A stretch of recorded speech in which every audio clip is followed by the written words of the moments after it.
Hi, welcome back. I'm Dr. Patty. Welcome back, everyone. Dr. Angela. And today we're going to talk about inflammation as an overall topic. So inflammation is the cornerstone or foundation or a contributing factor to so many chronic illnesses, whether it be cardiovascular illness, diabetes, blood sugar issues, or Dr. Angela recently did a video about fatty liver. So inflammation is really key in terms of affecting a lot of different pathologies and a lot of different chronic symptoms and illnesses. So Cancers, neurodegenerative, lots. Okay. Basically everything.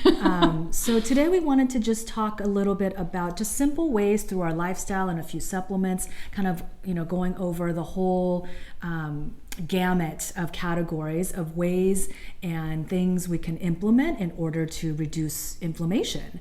And so obviously first and foremost is nutrition or diet, and we're not going to get into it too extensively. We do have a video on outlining the specifics of an anti-inflammatory diet. Check the I in the cards right there. We will link that so that you can watch that video. But so an anti-inflammatory diet would be a great place to start. It reduces or eliminates all foods that tend to create more inflammation in the majority of people. Things like, gluten, dairy, soy, sugar. For some people, potatoes, caffeine, citrus, things that are seemingly healthy that can create some inflammation. But also, in addition to an anti-inflammatory diet, you may want to consider a more lower carbohydrate diet. I do have a history of sugar addiction and a lot of sugar in my youth, and so it did mess up my metabolism a bit and my insulin resistance and just how my body responds to sugar. So I do better with a lower grain, lower carb nutritional plan. So that may be you as well.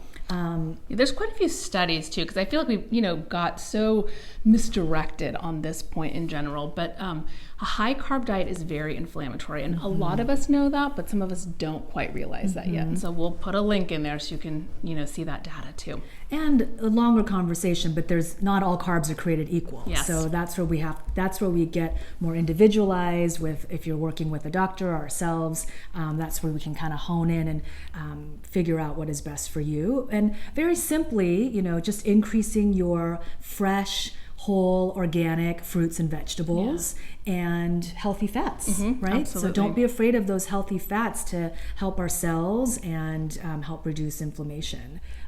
So that's nutrition. And that's foundational. Diet is really foundational. Yeah. Supplements are called supplements for a reason. The little extras on top, the little helpers, but not foundational work. We need to do the lifestyle stuff to actually build the foundation of the house. You can't just have a beautiful roof and gorgeous windows and like a crappy foundation. Good analogy. So, yeah. Absolutely. So this video, we're going to talk about easy ways also that we really can work on inflammation. So vitamin D, pretty easy one. And we can do it as a supplement, but we can also do it as sunshine. So monitor your levels, with your doctor to make sure that you're hitting those target zones, but get out in the sun and play some more, and then supplement some if you need to. And work with your naturopathic doctor, because what your conventional allopathic internist thinks is the right range, healthy range for vitamin D, probably differs from what a functional medicine doctor or your naturopathic doctor is going to tell you. So you may want a little bit higher values than you actually have, and speak to your doctor about what those exact values are for you. So again, sunshine, or actually supplementing with vitamin D. Also taking omega-3s. So omega-3s are amazing for brain health, lowering inflammation, mood balance, balancing your hormones. So unlike pharmaceuticals, omega-3s, like many nutraceuticals and many nutrients, do a lot of different things in the body. And one of the main things is lower inflammation. So I personally choose to take a pretty high concentration fish oil. I give it to my dog as well. 1 spoon for me, 1 spoon for her. Is it cute, or I don't know? I think that is just love. Am I a loser, or is it cute? So just kidding. Wonderful. That's great self-care and love. I actually had a roommate from college who had a dog that she was in love with as well, and she is a dentist now, but she said that she would share everything with the dog, and I don't do this, but like even an ice cream cone, one lick for me, one lick for her. I was like, okay. Unfortunately, I don't do a lot of ice cream because of the sugar, but I also don't share it with my dog. So anyways, back to the omega-3s. So you can do a high concentration fish oil if you like. We'll link the ones that we recommend or that I take and what Dr. Angela takes. If you are plant-based, you can do an algae oil. So we've said this before, fish eat the algae, concentrate the algae and make omega-3. So if you're not able or willing to eat the fish, you can eat the algae. Perilla seed oil is another plant-based omega, so you can do that. Cod liver oil, not quite as high in the EPA and DHA as I would like for myself or some of my patients, but definitely a good option. Flax oil also, I mean, it's just the EPA. Oh yeah, but I never good old flax oil. Me personally, in my office, I don't do a lot of flax oil. If my patients are not plant-based, I really try to push the fish oil, but it is definitely an option. Yeah, I rotate them out. I think about them as food, so add them to the blender, this and that. Sometimes take gels, just depends. So we have our good oils that we talked about. So herbs, turmeric, curcumin, very anti-inflammatory. So a lot of you guys who are really athletic kind of have it as your normal routine, but it helps all of us and it's really good for brain health. You could use the root and make tea out of it. You can cook with it. You can also get the powder and stick it in your blender, or you can take capsules. So lots of ways to get really good and product curcumin is the how would you call it, the medicinal or therapeutic aspect of the turmeric root.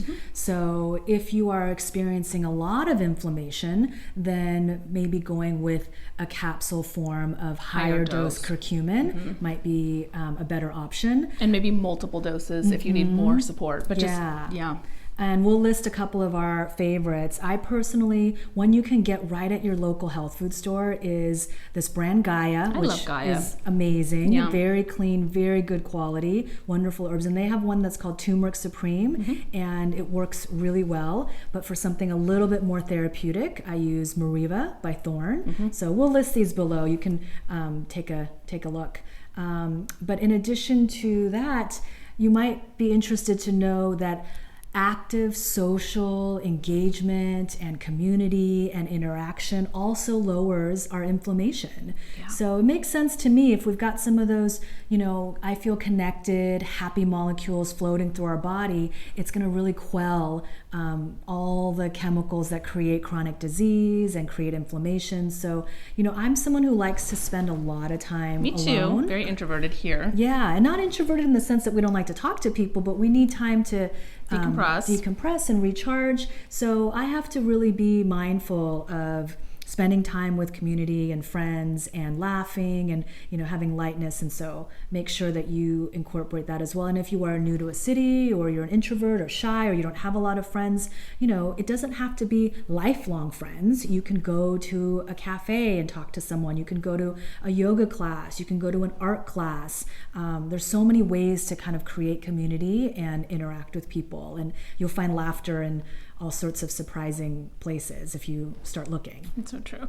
I really love putting the attention to the realization that connection is so important in things like inflammation. Because I think when we talk about inflammation, we think about, biochemical things that are food and diet and, supplements, all these, processes internally, but just that the external environment really affects what's going on internally too. So, and our mood and our mindset. Yes, absolutely.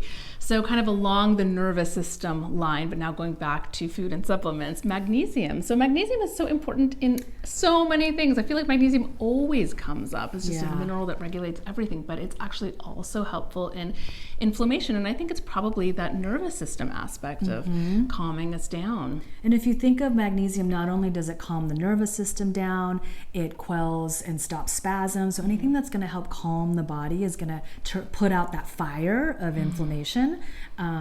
So magnesium for sure. And, it's used in over 300 cellular pathways in our body. So you can only imagine the power of magnesium. Another very simple thing. I know. I feel like when in doubt, find magnesium. Yeah. And Epsom salt baths too. Oils. I use for menstrual cramps, I'll use a magnesium oil on my belly. But speaking of magnesium, it can also help with sleep. And so proper sleep hygiene, not just, oh, you need to have better sleep, but really focusing on sleep hygiene and the ritual around sleep and what you do to start turning yourself off.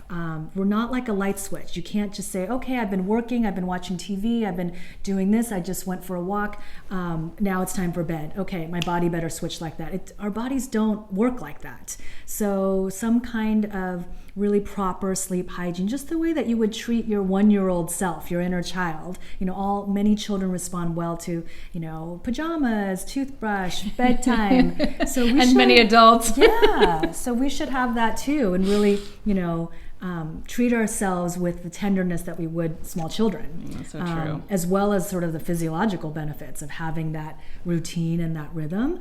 And then that will lend itself, ideally, unless you need more intervention, to deeper, more restful, better sleep. And then that's for sure kind of bookending nutrition and sleep are going to be the top 2 things that really help with quelling that inflammation. And just as a last little side note, I've always wanted to do a video talking a little bit more about cholesterol. I haven't even run this by Dr. Angela, but it's a great topic. One thing that I want to mention is that one of the reasons why our body makes more cholesterol is because of inflammation. Our body doesn't just do something for no reason. It's always trying to create some sense of balance. So smart. And so when there's inflammation, it will sometimes use cholesterol as a tool to put that fire out, as we were saying. And you can't, so if you just look at the cholesterol and you're like, oh no, your markers are high, we better bring that down and not address the inflammation, that fire is going to keep raging. Yes. So those of you out there who have high cholesterol may even want to look at your inflammation markers. Absolutely. That's another thing we'll list down below because it's a little sciencey and we don't need to verbally list it out for you. Torture you. Yeah, but there's some blood markers. It's not an exact this is an inflammation panel, but there's some good ones to check good ones on a regular that you basis. can run. Yeah, to see what your inflammatory load is or how inflamed you are. So definitely. And anytime I think we talk about, inflammation, we also, back to the gut again, so the probiotics. Oh, right, probiotics. Right, yeah. So just, we can... I thought we were done, sorry. One more thing. We can eat fermented foods to get lots of probiotics. So sauerkraut, some of you guys like kombucha, although kombucha can be a little bit high in sugar, so, careful with that. And maybe for some. not so good if you have a lot of bloat or SIBO, but that's a whole other rabbit hole. But there's kimchi, there's natto, miso, or just really good therapeutic capsules of probiotics are beneficial too. So that wraps it up for sort of ways to lower inflammation, easy ways. Super easy. All across the board in terms of supplements, lifestyle actions you can take. And so hopefully you found this helpful. Give it a thumbs up. If you enjoyed it, please share. If you think someone could benefit from this video, definitely leave a comment or question if you've got some feedback for us. And subscribe if you haven't already. Join us regularly. And we'll see you back here very soon. We'll see you soon. Thanks so much for being here with us.